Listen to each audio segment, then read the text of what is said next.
ভাগ করতে নিয়া তোমার হাতে যতটুকুন মধু লেগে যাবে, 1 ফোঁটা হোক, 2 ফোঁটা হোক, 3 ফোঁটা হোক, এতটুকুন মধু আমাদের ভাগে বেশি আসুক এটা চাই নাই মনে করে মধুভাগের দায়িত্ব আমি অন্যের কাঁধে চাপায়া দিয়েছি। জোরে বলি আল্লাহু আকবার। ইন্নাল্লাহা ইয়া'মুরু বিল আদল ওয়াল ইহসান। আল্লাহু আকবার বলি। নাম্বার 4 হলো 10টা পয়েন্ট, একটু কান লাগান, খরগোশের মতো কানটা একটু খাড়া করে মনোযোগ দিয়ে সবাই মনোযোগ দিয়ে শুনুন। নাম্বার 4 হলো শ্রেষ্ঠদের কাতারে থেকেও নিরহংকার হয়ে অসহায় সাধারণের সাথে মিশে যাওয়া সাহাবে কেরামদের বৈশিষ্ট্য ছিল, আমার নবীর বৈশিষ্ট্য ছিল।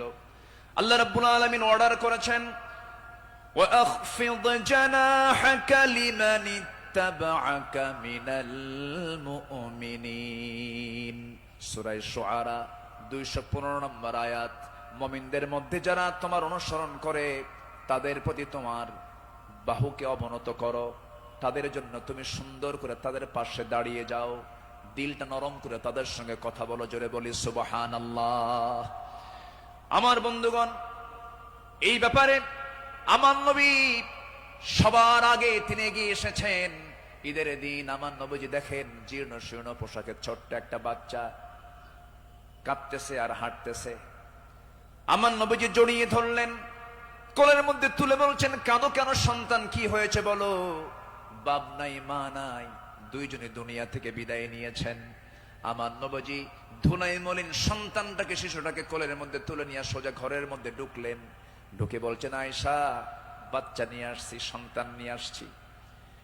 ও কলিজার টুকরা সন্তান, এই যে মহিলাকে দেখতে পেতেছ আজকের থেকে এটাই তোমার মা, আর আমি তোমার সামনে দাঁড়িয়ে আছি, আমি হলাম তোমার বাবা।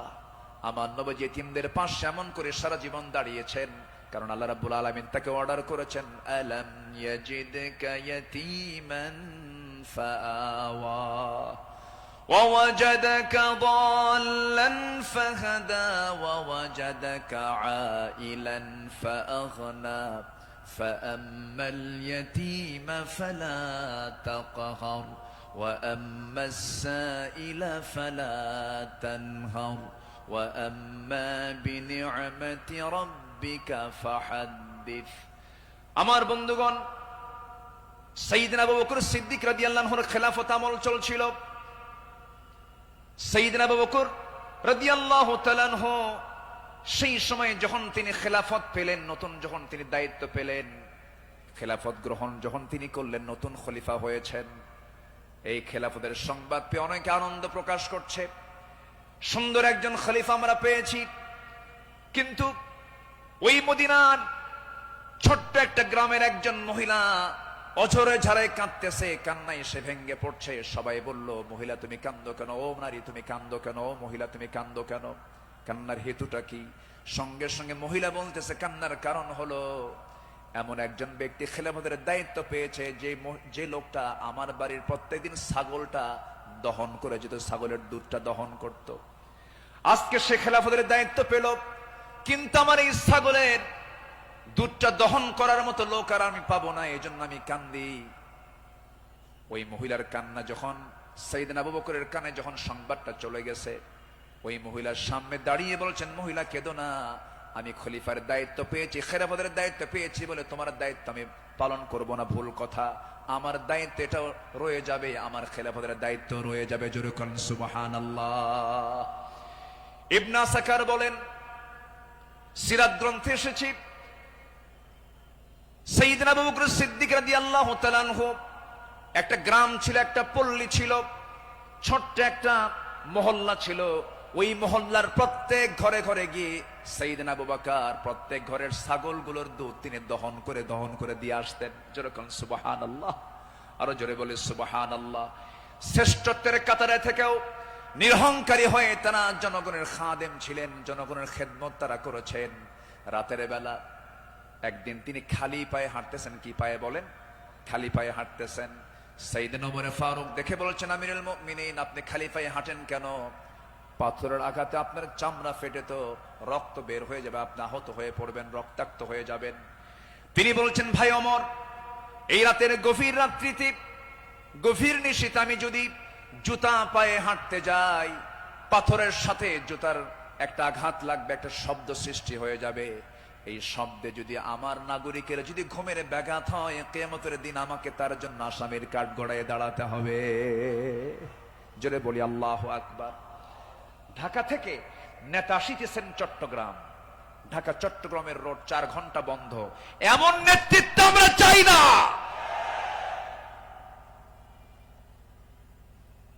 আমরা শাসক দেখতে চাই, জনগণের শাসক, ঠিক কিনা? আমরা কিসের শাসক দেখতে চাই? যাকে দেখলে ওমরের কথা মনে হবে, যাকে দেখলে আবু বকরের কথা মনে হবে, যাকে দেখলে ওসমানের কথা মনে হবে।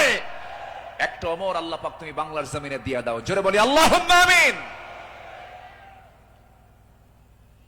সাইয়েদনা আবু বকর সিদ্দিক রাদিয়াল্লাহু তাআলা আনহু, খেলাফত মানে কি? একটা দেশের তিনি রাষ্ট্রপ্রধান। রাতের বেলা তিনি চলে গেছেন হলো প্রতিবেশীর ঘরে। কোন প্রতিবেশী? যে প্রতিবেশীর স্বামী নাই, ছেলে নাই, মেয়ে নাই। যেই মহিলার তিনি খেদমত করতে গেছেন তার চোখটাও নাই। বয়োবৃদ্ধ জ্ঞান বৃদ্ধা একজন নারী, সচেতন একজন নারী। তিনি তার খেদমত করার জন্য খেলাফতের দায়িত্ব পাওয়ার পরও তিনি চলে গেছেন। দরজায় নক করেছেন, খেদমত করলেন, বের হয়ে আসছেন। পরের রাত্রিতে সাইয়েদনা ওমর ফারুক রাদিয়াল্লাহু আনহু তিনি ভাবলেন, আমার ভাই আবু বকর তো খেলাফতের দায়িত্ব পেয়েছেন, উনি কি খেদমত করতে পারছেন কিনা জানি না। উনি চলে গেছেন খেদমত করার জন্য। দরজায় তিনি নক করেছেন, বুড়িমা আপনার খেদমতের জন্য আমি এসেছি, আমি ওমর আসছি। কে প্রয়োজন নেই। কেন? কিছুক্ষণ আগে একজন খেদমত করে চলে গেছে। উনি ভাবলেন যে খেদমতটা কে করতে পারে। পরপর তিনি 3 রাত ওই বুড়ি মহিলার ঘরের পাশে গিয়ে আড়ালে তিনি দাঁড়ালেন, খুঁজে পাচ্ছেন না, কখন ঢোকে তাও টের পাওয়া যায় না। তৃতীয় রাত্রিতে তিনি বুঝতে পারলেন একটা মানুষ খালি পায়ে ভিতরে ঢুকলো, কিন্তু অন্ধকার তো দেখতে পান নাই। ভিতরে ঢুকে খেদমত করে বের হতে নিলেই পিছন দিক থেকে ওমর ফারুক তার হাত চেপে ধরেছেন। চেপে ধরেই দেখেন কেউ না, খলিফা আবু বকর সিদ্দিক রাদিয়াল্লাহু তাআলা। তিনি বললেন, আমিরুল মুমিনিন, একটা রাষ্ট্র পরিচালনা করতে নিয়ে কত পরিশ্রম করতে হয়। রাতের বেলা বিশ্রামের প্রয়োজন হয়, দিনের বেলাও পরিশ্রম করেন, রাতের বেলা এমনটা করলে আপনি অসুস্থ হয়ে পড়বেন। অন্তত আমাদের কিছু খেদমতের জন্য আমাদের কিছু কাজ রেখে দেন। তিনি বলছেন, ভাই ওমর, হাসরের ময়দানে আমার আমলনামা তোমার পিঠে যাবে না, আমার কাজ আমাকে করতে দাও। মৃত্যুর দিন পর্যন্ত তিনি ওই মহিলার খেদমত করে তিনি দুনিয়া থেকে বিদায় নিয়েছেন। দ্বিতীয় খলিফা ওমর ফারুক রাদিয়াল্লাহু তাআলা যখন খেলাফতের দায়িত্ব পেলেন, ওই মহিলা জানেন না প্রথম খলিফা ইন্তেকাল করেছেন।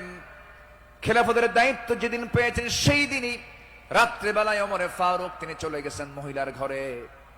দরজায় নক করে ভিতরে ঢুকেছেন। মহিলা জানেন না খাদেম চেঞ্জ হয়েছে। ভিতরে তিনি সব কাজগুলো করলেন, রান্না বান্না করে দিলেন, কাপড় চোপড় ধুয়ে দিলেন, খাবার দাবার ধুয়ে দিয়ে পরিষ্কার করে তিনি বের হয়ে আসলেন।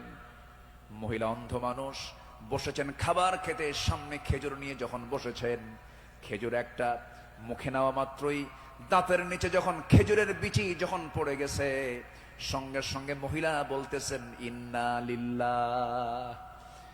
তিনি চোখের পানি ফেলে দিয়া কেঁদে কেঁদে বলতেছেন, বুঝতে পেরেছি আমার আসল খাদেম আবু বকর আর দুনিয়াতে নাই।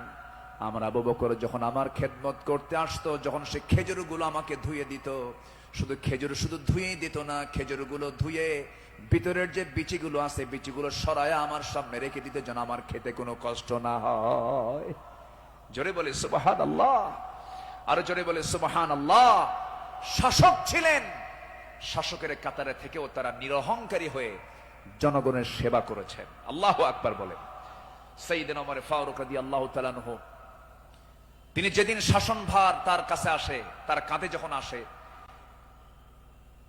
সেই দিন থেকে নিয়ে শুরু করে মৃত্যুর দিন পর্যন্ত কোন রাত তার পিঠটা তার বিছানার সঙ্গে লাগাতে দেননি। দিন দিন শুকায়া যাচ্ছিলেন। বলা হলো, আপনি শুকায়া যাচ্ছেন কেন? তিনি বললেন কেঁদে কেঁদে, তোমরা আমাকে এমন দায়িত্ব দিয়েছো যে দায়িত্ব আমাকে স্বাস্থ্যহীন বানিয়ে দিয়েছে। পরকালীন জবাবদিহিতা, পরকালীন জবাবদিহিতার অনুভূতি ছাড়া একটা শাসক কখনো ভালো হতে পারে না। আসতে বলবেন না, জোরে বলুন ঠিক কিনা।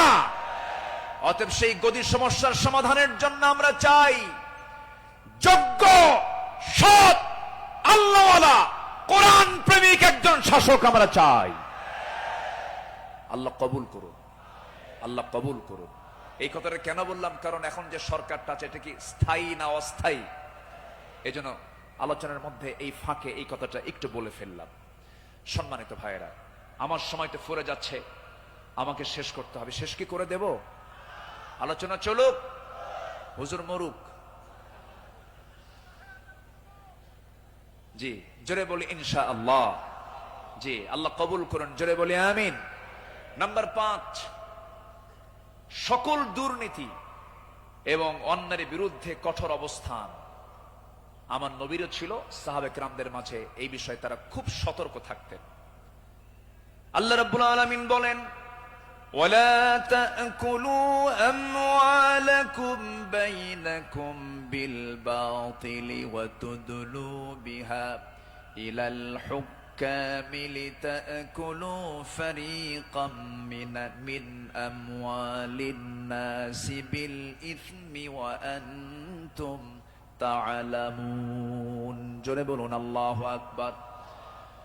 তোমরা নিজেদের মধ্যে পরস্পরের সম্পদ অন্যায়ভাবে গ্রাস করো না, তা বিচারকদের নিকট উপস্থাপন করো না, যাতে অন্যের সম্পদের কিছু অংশ পাপের মাধ্যমে গ্রাস করতে পারো, যদিও তোমরা জানো কার কথা। আসতে বলবেন না, কার কথা। আরেক জায়গায় বলছেন, লা তাকুলু, তোমরা খেতে যেও না। কি খেতে যেও না? কুলু মিন তাইয়্যিবাত, পবিত্র খাবে, হারাম কিছু খাবে না। লা তাকুলুর রিবা আদআফান মুদাআফা আহাল্লাল্লাহুল বাইয়া ওয়া হাররামান রিবা। বিভিন্ন জায়গাতে আল্লাহ পাক ক্লিয়ার কথা বলে দিয়েছেন। আমার বন্ধুগণ, সাহাবায়ে কেরাম দুর্নীতি কেমন করে বন্ধ করা যায়, অন্যের বিরুদ্ধে কেমন কঠোর হতে হয়, তা বাস্তব জীবনে তা দেখিয়ে দিয়েছেন। বাস্তব জীবনে আল্লাহ রাসূল তা বুঝিয়ে দিয়েছেন। বিচার কেমনে করতে হয়, বিচারের রায় কেমনে নামাতে হয়, তাও রাসূল শিখিয়ে দিয়েছেন। বিচার কি সবার জন্য সমান না সমান? আইন সবার জন্য, আইন সবার জন্য সমান। আমার নবীজি বসে আছেন, একটা বিচার আসলো। এক সম্ভ্রান্ত পরিবারের মহিলা কন্যা সন্তান চুরি করে ধরা পড়েছে।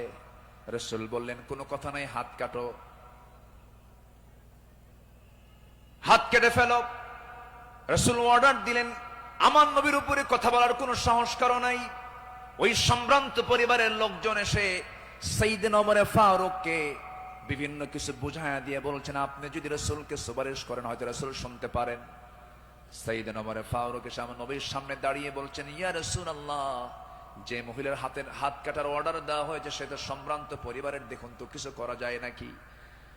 আমার নবীজি সেই সময় আল্লাহর কসম করে বলেন, আল্লাহি, হে আমার ওমর, আল্লাহর কসম করে বললি, আল্লাহর কসম করে বলছি, এই চুরিটা যদি ওই সম্ভ্রান্ত পরিবারের মেয়ে ফাতিমা না হয়ে যদি কলিজার টুকরা মেয়ে আমার ফাতিমা বিনতে মুহাম্মদ হতো, যদি এটা প্রমাণ হয়ে যেত, লাকাতাতু ইয়াদাহা, আমি রাসূল নিজে তার হাতটা ধরে কেটে দিতাম। আল্লাহু আকবার। দুর্নীতির কোনো সুযোগ সেই সমাজে ছিল না, কারণ যারা বিচার করেছেন তারা ছিলেন হলো সৎ বিচারক। আমরা সৎ শাসক, সৎ বিচারক দেখতে চাই। আর সৎ শাসক এবং সৎ বিচারক সৃষ্টি তখনই হতে পারে যারা কোরআন সমাজে চায়। যারা সমাজে কি চায়? কোরআন চায়। সাইয়েদনা ওমর ফারুক রাদিয়াল্লাহু তাআলা আনহু, যে সময় তিনি খলিফাতুল মুসলিমিন, ইরাকের গভর্নর ছিলেন হলো আবু মুসা আশআরী রাদিয়াল্লাহু তাআলা আনহু। তিনি করলেন কি, তিনি একদিন মদিনায় এসে সাইয়েদনা ওমর ফারুক রাদিয়াল্লাহু আনহুর জন্য এবং তার স্ত্রী আতিকা রাদিয়াল্লাহু আনহার জন্য কিছু কাপড় চোপড় উপঢৌকন স্বরূপ নিয়ে আসলেন। নিয়ে এসে তার সামনে দাঁড়িয়ে বলছেন, আমিরুল মুমিনিন, আপনার জন্য এই যে আপনার জন্য কিছু কাপড় উপঢৌকন নিয়ে এসেছে। তিনি মুস্কি হাসি মারলেন। মুস্কি হাসি মেরে বললেন, আমার গভর্নর আবু মুসা আশআরী, তুমি আমার জন্য এই যে উপঢৌকন গুলো নিয়ে এসেছো, হাদিয়া নেওয়া সুন্নত, হাদিয়া দেওয়া সুন্নত, তাহাদু তাহাব্বু, ভালো কথা। এটা সাধারণ ব্যক্তিদের মাঝে হতে পারে, কিন্তু আমি শাসক, আমি যদি আজকে তোমার এই উপঢৌকন গ্রহণ করি, ঘোষের পর্যায়েও যেতে পারে, আমি এটা গ্রহণ করব না। আল্লাহু আকবার বলেন। তিনি না গ্রহণ করে তার হাদিয়াটাকে, উপঢৌকনটাকে তিনি ফেরত দিয়েছেন। শাসকের কাতারে থেকে এমন উপঢৌকন নাও আমি জায়েজ মনে করি না, বললেন ওমর ফারুক রাদিয়াল্লাহু তাআলা আনহু। আল্লাহু আকবার। সম্মানিত ভাইয়েরা, সম্মানিত বন্ধুগণ, নাম্বার 6 হলো নির্ভীকতা এবং মহান আল্লাহর উপরে দৃঢ় তাওয়াক্কুল করা। এটা ছিল আমার নবী এবং সাহাবে কেরামদের সারা জীবনের আমল ছিল। জীবনে তারা চুল পরিমাণ কোনো ভয় পান নাই। আমরা কি ভয় করব কাউকে? কাকে ভয় করব? আল্লাহ ছাড়া কাউকে ভয় করা জায়েজ আছে? আল্লাহকে ছাড়া কাউকে ভয় করা কি জায়েজ আছে? আমার নবীজি কোন এক যুদ্ধের ময়দানে যাবেন, একটা গাছের নিচে তিনি শুয়ে পড়লেন, বাবলা গাছ। বাবলা গাছের ডালে তরবারি রেখে তিনি বিশ্রাম নিচ্ছিলেন। হঠাৎ করে এক বেদুইন এসে আমার নবীর সেই তলোয়ারটা তার হাতে তুলে নিয়ে বলতেছে, মুহাম্মদ, আমার হাতে তোমার জীবন, আমি তোমাকে এখন হত্যা করতে পারি। এই কথা বলা মাত্রই বলতেছে, এখন তোমাকে কে বাঁচাবে? বেদুইন বলছে, তোমাকে এখন কে বাঁচাবে মুহাম্মদ? আমার নবীজি বলেন, আমাকে বাঁচাবেন আমার আল্লাহ, আমাকে বাঁচাবেন আমার আল্লাহ, আমাকে বাঁচাবেন আমার আল্লাহ। 3 বার রাসূল যখন বললেন, ওই বেদুইনের হাত থেকে তরবারি থরথর থরথর করে পড়ে গেল। আমার নবীজি দৌড় মেরে গিয়ে সেই তরবারি হাতে নিয়ে বললেন, বেদুইন, এখন তোমাকে বাঁচাবে কে? আমি তো আল্লাহর কাছে আশ্রয় নিয়েছি, আল্লাহ আমাকে বাঁচাবে, এখন তোমাকে কে বাঁচাবে? বেদুইন তার চোখের পানি আটকাতে না পেরে আমার নবীর সামনে দাঁড়িয়ে বলছে, আপনি সত্যি আল্লাহর রাসূল, আপনি আমাকে পড়িয়ে দেন লা ইলাহা ইল্লাল্লাহ, ফাইদা আযামতা ফাতাওয়াক্কাল আলাল্লাহ ওয়া কাফা বিল্লাহি ওয়াকিলা, ইন্নাল্লাহা ইউহিব্বুল মুতাওয়াক্কিলিন, ওয়া মান ইয়াতাওয়াক্কাল আলাল্লাহ ফাহুয়া হাসবুহ। যে ব্যক্তি আল্লাহর প্রতি তাওয়াক্কুল করবে, আল্লাহ তার জন্য যথেষ্ট হয়ে যান। আমাদের ভরসা রাশিয়া নয়, আমেরিকা নয়, ইন্ডিয়া নয়, চায়না নয়। আমাদের কারো প্রতি ভরসা করার দরকার না, আমাদের ভরসা কে? আসতে বলবেন না, তিনি কে? আমাদেরকে বাঁচাবেন তিনি, যার হাতে আমাদের প্রাণ, তিনি সে আল্লাহ আমাদেরকে বাঁচাবেন। আল্লাহ কবুল করুন, জোরে বলি আমিন। ইসলাম গ্রহণ করেছেন 40 নম্বরে। 41 নম্বরে সাইয়েদনা ওমর ফারুক রাদিয়াল্লাহু তাআলা আনহু ইসলাম কবুল করেই রাসূলের সামনে তরবারি রাসূলের পায়ের কাছে রেখে বললেন, ইয়া রাসূলুল্লাহ, আমাদের মুসলমানদের সংখ্যা কত? আমার রাসূল বললেন, ওমর, সাহাবীর সংখ্যা মাত্র 40 জন, 40 থেকে 41 জন। সাইয়েদনা ওমর ফারুক বলেন, এটাই বিশাল সংখ্যা। আজকে আমরা কাবার চত্বরে গিয়ে প্রকাশ্যে ঘোষণা করব, লা ইলাহা। কোন সাহাবী বললেন? বলেন বলেন, কোন সাহাবী? আজকে তো এক সাহাবীর ইতিহাসটা একটু বেশি টানলাম, প্রসঙ্গটা চলে আসলো। তিনি বলে ফেললেন, কি পরিমাণ সাহস হতে পারে! সাহসের পিরামিড। সাইয়েদনা ওমর ফারুক গিয়ে প্রকাশ্য রূপে সামনে ঘোষণা করলেন, কে আছো? আমার সামনে আসো, লা ইলাহা। তরবারি হাতে দীপ্ত পদক্ষেপে আল্লাহু আকবার ধ্বনিতে মুখরিত করে আকাশ বাতাস সামনের দিকে যেতে লাগলেন। আবু জেহেলরা হতভম্ব হলো। আবু জেহেল মনে মনে ভাবলো, পাঠালাম কি জন্য, আর হয়ে গেল কি? সাইয়েদনা ওমর ফারুক রাদিয়াল্লাহু তাআলা এত সাহসী ছিলেন, সেই বজ্র কণ্ঠের ওমর এখনো দরকার আছে না নাই? সেই বজ্র কণ্ঠের ওমর এখনো দরকার আছে না নাই? নতুন বাংলাদেশ তৈরি করার জন্য ওমর প্রয়োজন, আবু বকর প্রয়োজন। আমরা আবু বকরের মতো দৃঢ়চেতা হব, ওমরের মতো সাহসী হব, ওসমানের মতো ধৈর্যশীল হব, আলীর মতো লড়াকু সৈনিক হয়ে বাতিল শক্তির মোকাবেলা আমরা ঝাঁপিয়ে পড়ব প্রয়োজনে। রাজি আছেন কারা কারা? হাত উঁচু করে দেখান মুসলমান।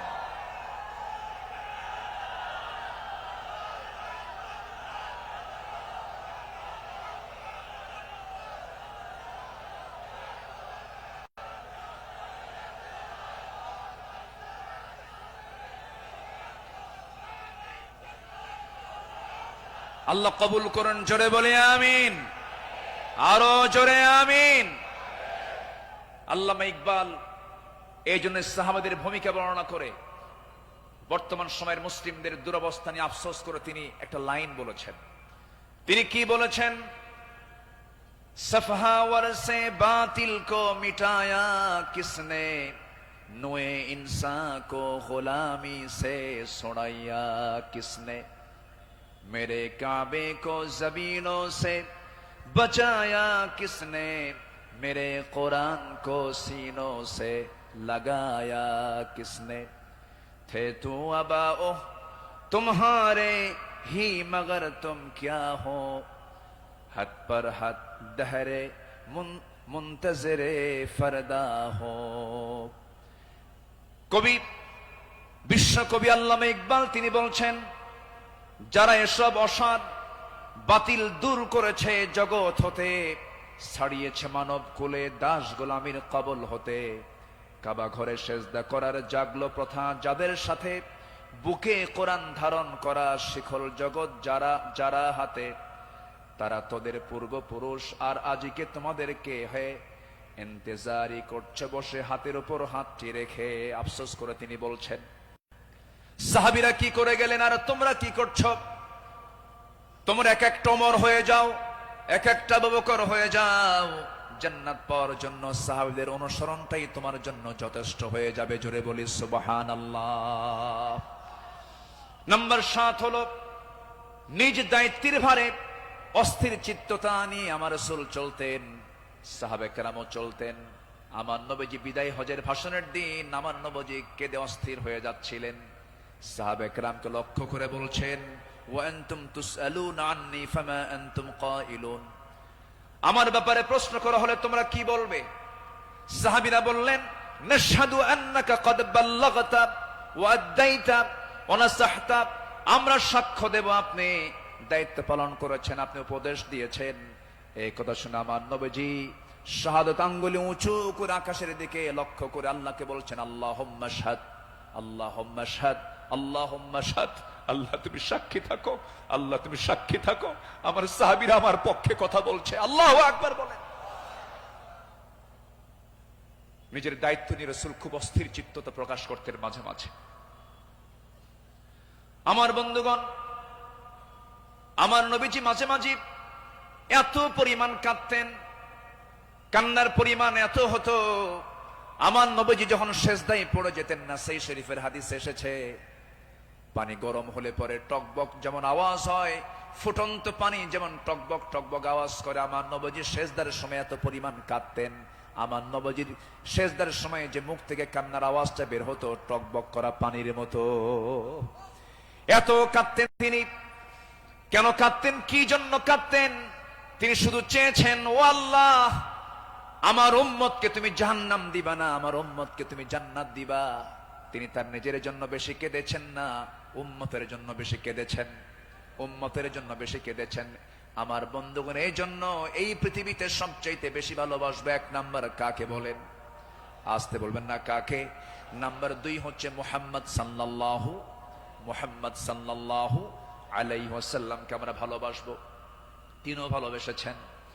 আমার ভাইয়েরা, আমার বন্ধুগণ, নাম্বার 8 হলো আদর্শ নেতৃত্বের অনুতুলনীয় আলোকচ্ছটাই সাহাবে কেরাম। সাহাবে কেরামকে আল্লাহ রাব্বুল আলামিন অনেক সম্মান দান করেছেন। লাকাদ আরসালনা রুসুলানা বিল বাইয়িনাতি ওয়া আনজালনা মাআহুমুল কিতাবা ওয়াল মিজানা লিয়াকুমান নাসু বিল কিসত। জোরে বলুন আল্লাহু আকবার। আমার বন্ধুগণ, সময় যেহেতু কম, শেষের দিকে আস্তে আস্তে চলে যাচ্ছি। নাম্বার 9 হলো তাকওয়ার উজ্জ্বল দৃষ্টান্ত ছিলেন আমার নবী এবং সাহাবে কেরাম। লাকিনিল্লাযীনা তাকাও রাব্বাহুম লাহুম জান্নাতুন তাজরি মিন তাহতিহাল আনহার আল-আনহারু খালিদিনা ফিহা নুজুলাম মিন ইনদিল্লাহ ওয়া মা ইনদাল্লাহি খায়রুল লিল আবরার। জোরে বলুন আল্লাহু আকবার। যারা নিজেদের প্রতিপালককে ভয় করে চলে, তাদের জন্য আছে এমন সব উদ্যান, এমন সব জান্নাত যারা তলদেশ দিয়ে নহর প্রবাহিত। আল্লাহর পক্ষ থেকে অতিথিয়তা স্বরূপ তারা সর্বদা সেখানে থাকবে। আল্লাহর নিকট যা কিছু আছে পুণ্যবানদের জন্য তাই হলো শ্রেষ্ঠ। জোরে বলি সুবহানাল্লাহ। তাকওয়া কাকে বলে সাহাবে কেরাম শিখিয়েছেন, তাকওয়া কাকে বলে আম্বিয়ে কেরাম শিখিয়েছেন। বিশেষ করে আমার নবীজি তাকওয়ার তিনি মূর্ত প্রতীক ছিলেন। আমার বন্ধুগণ, নাম্বার 10 হলো, নাম্বার 10 সর্বশেষ যেটা, সেটা হলো আল্লাহর কাছে বিনম্র চিত্তে অশ্রু ঝরানো, চোখের পানি ফেলে ফেলে কাঁদা। এই দুনিয়াতে আমি যখন জন্ম নিয়েছি আমার প্রথম প্রশ্ন ছিল হাসা না কাঁদা, হাসি না কান্না। মার পেট থেকে দুনিয়াতে এসে আমি কেঁদেছি না হেসেছি? কেঁদেছি। মূলত এই জায়গাটা হলো, এই দুনিয়াটা হলো কান্নাকাটি করার জায়গা। হাসির জায়গা হলো জান্নাত, আনন্দের জায়গা হলো জান্নাত। জান্নাতে গিয়ে বান্দার জীবনের সব সমস্ত আনন্দ সেই জান্নাতই সে ভোগ করবে। হুজিবাতুল জান্নাতু বিল মাকারিহ, হুজিবাতুন নারু বিশ শাহাওয়াত। আমার বন্ধুগণ, আমার নবীজি যখন কাঁদতেন, অস্থির হয়ে যেতেন, তার চোখের কোনা বেয়ে বেয়ে টপ টপ করে পানি পড়তো, দাড়িগুলো ভিজে যেত, কপাল ফুলে যেত, হাঁটুগুলো ফুলে যেত। ঘন্টার পরে ঘন্টা সেজদায় পড়ে কেঁদেছেন, কারণ আল্লাহ পাক তার শানে বলেছেন ওয়া মিনাল লাইলি ফাতাহাজ্জাদ বিহি নাফিলাতাল লাক আসা আন ইয়াবআসাকা রাব্বুকা মাকামান মাহমুদা। জোরে বলুন আল্লাহু আকবার। আরেক জায়গায় বলছেন ওয়াল্লাযীনা ইয়াবিতুনা লিরাব্বিহিম সুজ্জাদাও ওয়া কিয়ামা والذين يقولون ربنا اصرف عنا عذاب جهنم إن عذابها كان غراما إنها ساءت مستقرا ومقاما। আল্লাহর যারা বান্দা হবে, রাত গভীর হয়ে যাবে, সবাই ঘুমের সাগরে হাবুডুবু খাবে, কিন্তু আল্লাহর পছন্দের বান্দা যারা, তারা তো জানেই আল্লাহ সব সময় প্রথম আকাশে আসেন না। আল্লাহ তাআলা প্রথম আকাশে আসেন কোন সময় বলুন? কোন সময়? কোন সময়? কোন সময়? কোন সময়? শেষ রাত্রিতে চলে আসেন। ফিস সামাঈদ দুনিয়া আলা মিন মুস্তাগফিরিন ফাগফির লাহ। কোন ক্ষমা প্রার্থী আছে আমার কাছে ক্ষমা চাবে, সেই সময় আল্লাহ পাক দুনিয়ার আকাশে চলে আসেন। আল্লাহর পছন্দের বান্দা এই চান্সটা ছেড়ে দেন না। শেষ রাত্রে উঠে চোখের পানি ফেলে শিশুর মতো যারা কান্দাকাটি করবে, আল্লাহর কাছে যারা রোনাজারি করবে, আপনি কি জানেন 7 সমুদ্রের পানি দিয়ে জাহান্নাম নিভতে পারে না, কিন্তু বান্দা যদি আল্লাহর ভয়ে 1 ফোঁটা চোখের পানি ফেলতে পারে, 1 ফোঁটা চোখের পানি 7টা জাহান্নামকে নিভাইয়া দিতে পারে। আমরা কাঁদবো কার কাছে? আসতে বলবেন না, কাঁদবো কার কাছে? পৃথিবীতে কান্নাকাটি করার জায়গা কয়টা বলেন? কয়টা জায়গা? এক জায়গা। কার কাছে? আল্লাহর কাছে আমরা চোখের পানি ফেলে ফেলে কাঁদবো, আল্লাহর কাছে আমরা রোনাজারি করব। পৃথিবীর মানুষের কাছে কাঁদবেন, কেউ বলবো ফিনাতে এমনি কান্দে, কোন একটা লক্ষ্য আছে, মতলব খারাপ। কত কি বলবে। স্বামী তার বউয়ের কাছে কাঁদবে, বউ তার স্বামীর কাছে কাঁদবে, ছেলে বাবার কাছে কাঁদবে, বাবা ছেলের কাছে কাঁদবে, সেখানে কিছু স্বার্থ থাকতে পারে। কিন্তু বান্দা যদি শুধুমাত্র আল্লাহর জন্য কাঁদতে পারে, আল্লাহ রাব্বুল আলামিন তার বান্দার সেই কান্নার পরিপূর্ণ জাযা, পরিপূর্ণ পুরস্কার সেই বান্দার হাতে তুলে দিবেন। এই জন্য আমরা চোখের পানি খরচ করব কার জন্য? আসতে বলবো না, কার জন্য আমরা খরচ করব? ইন্নাল্লাযীনা উতুল ইলমা মিন ক্বাবলিহি ওয়া ইযা ইউতলা আলাইহিম ইয়াখিরুনা লিল আযকানি সুজদা। সূরা বনী ইসরাঈল 107 নম্বর আয়াত। যাদেরকে এর পূর্বে জ্ঞান দান করা হয়েছে, তাদের সামনে যখন আবৃত্তি করা হয়, তখন তারা বিনয়ের সাথে কাঁদতে কাঁদতে ভূমিতে জমিনে তারা লুটিয়ে পড়ে। ইয়াখিরুনা লিল আযকানি সুজদা। এই জন্য আমরা কাঁদবো। চোখের পানি যদি ফেলতে চাই, একমাত্র ফেলবো আমরা কার জায়গায়? কার কাছে বলেন? কার কাছে? কার কাছে? আল্লাহর কাছে। সাইয়েদনা ওমর ফারুক রাদিয়াল্লাহু তাআলা একদিন বসে আছেন, তার পাশে এক সাহাবী বসে একটা হাদিস বর্ণনা করছিলেন। মিসকাল হাববাতিন মিন কিবার, যার মধ্যে যাররা পরিমাণ অহংকার কাজ করবে, লা ইয়াদখুলুল জান্নাহ, সে ব্যক্তি জান্নাত পাবে না। ওমর ফারুক সেই জায়গা থেকে লাফ মেরে গিয়ে জমিনে লুটিয়ে পড়লেন। গোটা শরীর তিনি ধুলায় মলিন করলেন আর বললেন, ওমর, তোকে মানুষ খলিফা বলে, তোকে মানুষ শাসক বলে, ওমর তোর মধ্যে মনে হয় অহংকার ঢুকে গেছে, আল্লাহ তোকে মাফ করবে না।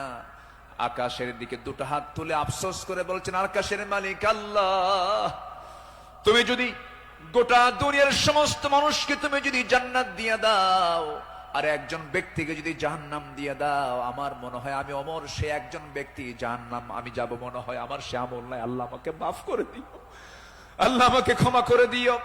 এরকম করে তারা আল্লাহর সামনে চোখের পানি ফেলে ফেলে কেঁদেছেন।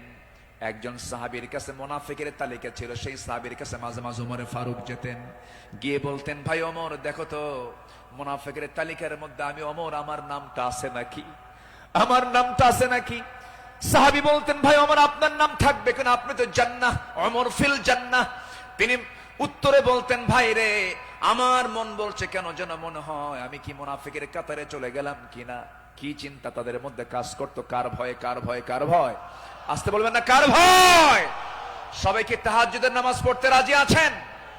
5 ওয়াক্ত নামাজ পড়ার দরকার নাই, হ্যাঁ কি দরকার আছে কিনা বলেন?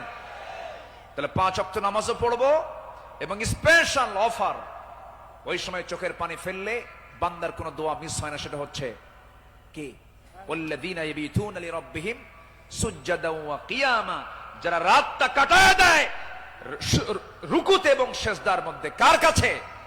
5 ওয়াক্ত নামাজ পড়বেন কারা কারা, একটু হাত উঁচু করে দেখান তো বলি, দেখি, জোরে বলি ইয়া আল্লাহ, আরো জোরে ইয়া আল্লাহ। আমাদেরকে 5 ওয়াক্ত সালাত আদায় করার তৌফিক তুমি আল্লাহ দিয়ে দাও। জোরে বলি আমিন, আরো জোরে আমিন, আরো জোরে আমিন। আসুন, যেহেতু আজকে প্রথম রজনী, আগামীকালকেও মাহফিল আছে, সবাই আসবেন কিনা? আমরা এই 5 দিন নিয়মিত মাহফিল আসবো, জোরে বলি ইনশাআল্লাহ। এই মাহফিল চট্টগ্রামবাসীর জন্য একটা বড় নিয়ামত। আল্লাহ তুমি এই মাহফিলকে কবুল করো, জোরে বলি আল্লাহুম্মা আমিন। আমরা আর সময় ক্ষেপণ করব না, যেহেতু আগামীকালকেও এখানে মাহফিল আছে, পরশু আছে, তারপরের দিন আছে, প্রত্যেক দিন নতুন নতুন মেহমান এবার সিলেকশন হয়েছে। কুল্লু জাদিদুন লাযীযুন, আসবেন, এক একটা ফুলের এক একটা ঘ্রাণ আপনারা নেবেন ইনশাআল্লাহ। আল্লাহ পাক এই মাহফিলকে কবুল করুন, এই মাহফিলের কমিটির বৃন্দের সকল খেদমতকে আল্লাহ পাক কবুল করুন। অধ্যক্ষ মোহাম্মদ তাহের সাহেব আমার বাম পাশে বসা, আল্লাহ তুমি তার সকল খেদমতকে তুমি আল্লাহ কবুল করে নাও। আর আমি সময়টা না বাড়িয়ে, সময় ক্ষেপণ না করে, আসুন সোজা আমরা এখন দোয়ার দিকে যাব। আমরা চাইবো কার কাছে? চাইবো কার কাছে? সবাই একটু তাশাহুদের সুরতে বসে পড়ি, একটু বিনয়ী হয়ে আমরা আল্লাহর কাছে চাবো, আল্লাহ যেন আমাদের জিন্দেগীর সকল গুনাহগুলোকে মাফ করে দেন। সবাই বলে সুবহানাকাল্লাহুম্মা ওয়া বিহামদিকা আশহাদু আল্লা ইলাহা ইল্লা আনতা আস্তাগফিরুকা ওয়া আতুবু ইলাইকা। চিৎকার মেরে বলি, ইয়া আল্লাহ, আমার জীবনের সাগীরা কবীরা, ছোট বড় সব গুনাহ তুমি আল্লাহ মাফ করে দাও, মাফ করে দাও। জোরে বলুন ইয়া রাব্বাল আলামিন।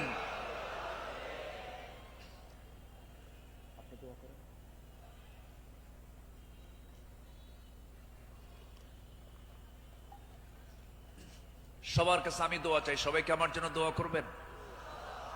আমিও দোয়া করি আপনার জন্য, আল্লাহ যেন আমাদের এই সম্পর্ক যেন হাসর পর্যন্ত গড়িয়ে দেন।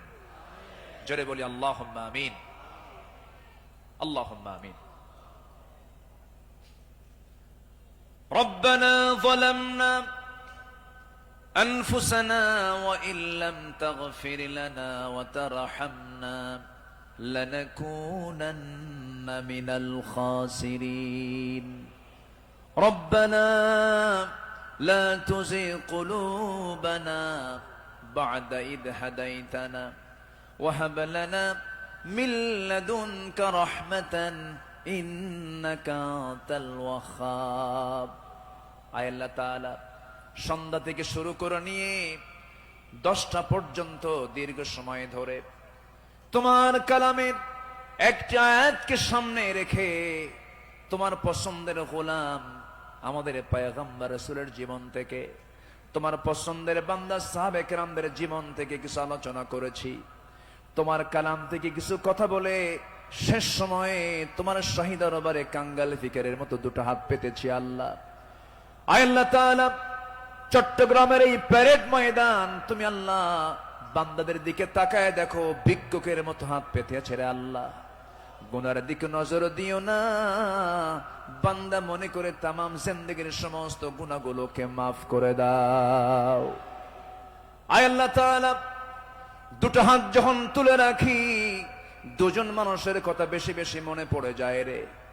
আমাদের মাঝ থেকে যাদের জনম দুঃখিনী মা, জনম দুঃখী বাপজান যারা দুনিয়া থেকে বিদায় নিল, জিন্দেগীর গুনাহগুলো মাফ করে দাও, কবরগুলোকে জান্নাতের টুকরা বানায়া দাও। অনেক আলোচনা শেষ করি, বাড়ি ফিরে যাব রে। সব দেখব, ছেলে দেখব, মেয়ে দেখব, স্ত্রী দেখব, সন্তানদের দেখব, আত্মীয় স্বজন দেখব, কিন্তু মার দিকে তাকায় দেখতে চাবো, কিন্তু মার ঘরে মা নাই, মা কবরে চলে গেছেন। বাবা নাই, বাবা কবরবাসী হয়েছেন রে। গোটা পৃথিবীর সব খবর ঘরের কোণে বসে সব দেখা যায়, জানা যায়, শোনা যায়, কিন্তু ঘরের কোণে মা, কবরে মা শুয়ে আছেন, তার কোনো খবর দুনিয়াবাসীর কাছে থাকে না রে আল্লাহ। সে আব্বা আম্মা যারা চলে গেল, জিন্দেগীর গুনাহগুলো মাফ করে দাও, কবরগুলোকে জান্নাতের টুকরা বানায়া দাও। ও আল্লাহ, এমন বান্দা আমার সঙ্গে হাত তুলতে পারেন, নিজের হাতে নিজের মাকে দাফন করেছেন, নিজের বাপকে নিজে হাতে কবর নিয়ে কবরে শোয়া দিয়েছেন রে। সে আব্বা আম্মা যারা চলে গেছে, কবরের সমস্ত আযাবকে মাফ করে দিয়া কবরগুলোকে জান্নাতের বাগান বানায়া দাও। আব্বা আম্মার জন্য কি দোয়া তাও শিখিয়ে দিয়েছো, হাত একটু উঁচু করে আল্লাহর শেখানো দোয়া পড়ে আওয়াজ দিয়ে দিয়ে আমার সঙ্গে ঠোঁট মিলায়া সবাই আকাশ বাতাস মুখরিত করে সবাই আমার সঙ্গে ঠোঁট মিলায়া বলুন, রব্বিরহামহুমা কামা রব্বায়ানি সগীরা, রব্বিরহামহুমা কামা রব্বায়ানি সগীরা, রব্বিরহামহুমা কামা রব্বায়ানি সগীরা। আয় আল্লাহ তাআলা, বিশেষ করে এই মাহফিলের আয়োজন যারা করলেন, শোনার জন্য দূর দূরান্ত থেকে যারা আসলেন, বিনিময়ে কিয়ামতের কঠিন ময়দান যেদিন কেউ কাউকে চিনবে না, এমনকি মা সন্তানকে পর্যন্ত স্বীকার করে বসবে, যেদিন মানুষ কাঁদতে কাঁদতে চোখের পানিগুলো ফরে যাবে, চোখ থেকে রক্ত বের হওয়া শুরু হয়ে যাবে, সেই কঠিন মুসিবতের দিন এ মাহফিল সবার জন্য নাজাতের মাধ্যম তুমি আল্লাহ বানায়া দিও। ও আল্লাহ, ইসলামী সমাজ কল্যাণ পরিষদ চট্টগ্রামের সঙ্গে যারা শুরু থেকে ছিলেন, আজকে তারা দুনিয়াতে অনেকেই নাই, মেহেরবানি করে তাদের কবরগুলোকে জান্নাতের টুকরা বানায়া দাও। আয় আল্লাহ তাআলা, তোমার বান্দাগুলো দুটি হাত ভিক্ষুকের মতো পেতে আছে, তুমি আল্লাহ ভালো করে জানো, তুমি তো অন্তর্যামী আল্লাহ, তোমার বান্দাদের মনের বাসনা কি তুমি আল্লাহ ভালো করে জানো, যার যা চাওয়া তুমি আল্লাহ পাওয়া করে দিও। রোগাক্রান্ত থেকে রোগ মুক্ত করো, ঋণগ্রস্ত থেকে ঋণ মুক্ত হওয়ার তৌফিক দিয়া দাও, ব্যবসায়ী ঘাটতি ব্যবসায়ী তুমি আল্লাহ বরকত দিয়া দাও, পরিবারে অশান্তি তুমি আল্লাহ শান্তি দিয়া দাও, যার যে সমস্যাগুলো আছে মেহেরবানি করে তুমি আল্লাহ সমাধান করে দাও। লা তাদা লানা যামবান ইল্লা গফরতাহ, ওয়ালা হাম্মান ইল্লা ফাররাজতাহ, ওয়ালা দাইনান ইল্লা কাদাইতাহ, ওয়ালা মারিদান ইল্লা শাফাইতাহ, ওয়ালা হাজাতাম মিন হাওয়াইজিদ দুনিয়া ওয়াল আখিরাহ। আয় আল্লাহ তাআলা, এমন সময় হাত তুলেছি 180 কোটি মুসলমানের দুনিয়ায় মুসলমানদের পায়ের তলায় মাটি নাই। আয় আল্লাহ তাআলা, 180 কোটি মুসলমানের জন্য একটা ওমর দারুন দরকার, আল্লাহ মেহেরবানি করে মুসলিম উম্মার জন্য একটা ওমর তুমি আল্লাহ দুনিয়াতে পাঠায়া দাও। মুসলমানদের বাইতুল আকসা তুমি আল্লাহ মুসলমানদের হাতে তুলে দাও। সিরিয়াকে যেমন জুলুম মুক্ত করেছ, ফিলিস্তিনকে তুমি আল্লাহ ইহুদি মুক্ত করে দাও। আয় আল্লাহ তাআলা, তোমার দরবারে প্রার্থনা করছি, বেঁচে থাকলে চেয়ারে বসে যিনি কথা বলতেন সেই পাখিটাকে আমরা হারিয়ে ফেলেছি। আল্লাহ, তোমার দরবারে ফরিয়াদ করি, এই পাখিটা, আয় আল্লাহ তাআলা, এই কোরআনের পাখির কবরটাকে তুমি আল্লাহ জান্নাতের টুকরা বানায়া দাও। ও আল্লাহ, তার যে লালিত স্বপ্ন এই জমিনে কোরআনের রাজ কায়েম হবে, এমন দৃশ্য দেখার তৌফিক তুমি আল্লাহ আমাদের সবাইকে দিয়া দাও। ও আল্লাহ, এই মঞ্চে কথা বলেছেন অনেকে আজকে দুনিয়াতে নাই। যারা দুনিয়া থেকে বিদায় নিয়েছেন, কবরগুলোকে জান্নাতের টুকরা বানায় দিও।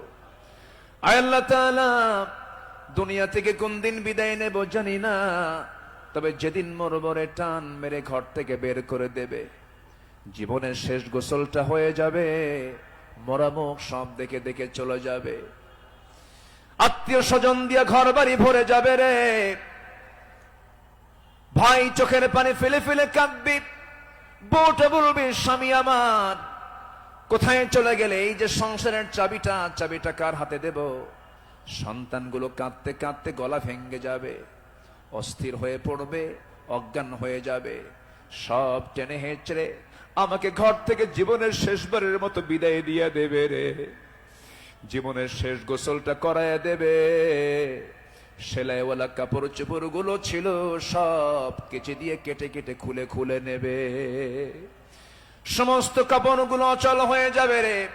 বাজার থেকে কম দামি সাদা কাফনের কাপড় নিয়ে আসবে, সেলাই নাই, পকেট নাই, বুতাম নাই, দেহের মধ্যে ঢুকায় দিয়া মাথায় বাঁধন, পায়ে বাঁধন দিয়া দেবে রে। টেনে হেঁচড়ে জানাজায় নিয়ে যাবে, জানাজা শেষ হয়ে যাবে, মরা মুখ সব একটা বারের মতো দেখে নেবে, টেনে হেঁচড়ে কবরের দিকে নিয়ে চলে যাবে, কবরে রেখে সব চলে আসবে। দিন শেষে বন্ধু আমার কেউ না, তুমি আল্লাহ, তুমি ছাড়া। ওই কবরে রেখে আসবে রে, 24 ঘন্টা যাবে না, মাথার চুলের পতন ঘটে যাবে, চুলগুলো খসে খসে পড়বে, যে তেলে যেই চুলে এত তেল দিলাম, এত সাবান দিলাম, এত শ্যাম্পু দিলাম, চুল শেষ 24 ঘন্টায়। 3 দিনের মাথায় চামড়াগুলো গলে গলে পোকার পেটের খাবার হয়ে যাবে রে। মাত্র 7 দিন লাগবে না, পেটের নাড়ি বুড়ি সব চোখ মুখ কান নাক দা বের হওয়া শুরু হয়ে যাবে, কিম্ভূত কিমাকার চেহারা হয়ে যাবে। মাত্র 3টা মাস। যদি কেউ কবর খনন করে দেখতে যায়, কয়েকটা হাড্ডি ছাড়া কিছুই খুঁজে পাওয়া যাবে না রে আল্লাহ। এই তো আমার জীবনের শেষ অবস্থা আল্লাহ। বুঝতে পেরেছি তুমি আল্লাহ, তুমি ছাড়া আমার কোনো বন্ধু নাই রে। ও আল্লাহ, সে অন্তিম সময় যখন চলে আসবি, আমাদের সবার জামানে, সবার জেহেনে, সবার জামানে জারি করে দিও কালো যে কালেমা তাইয়্যিবা, লা ইলাহা ইল্লাল্লাহু মুহাম্মাদুর রাসূলুল্লাহ।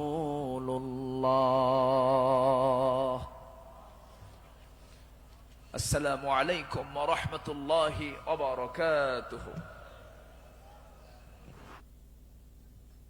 নামাজ হবে এশার নামাজ।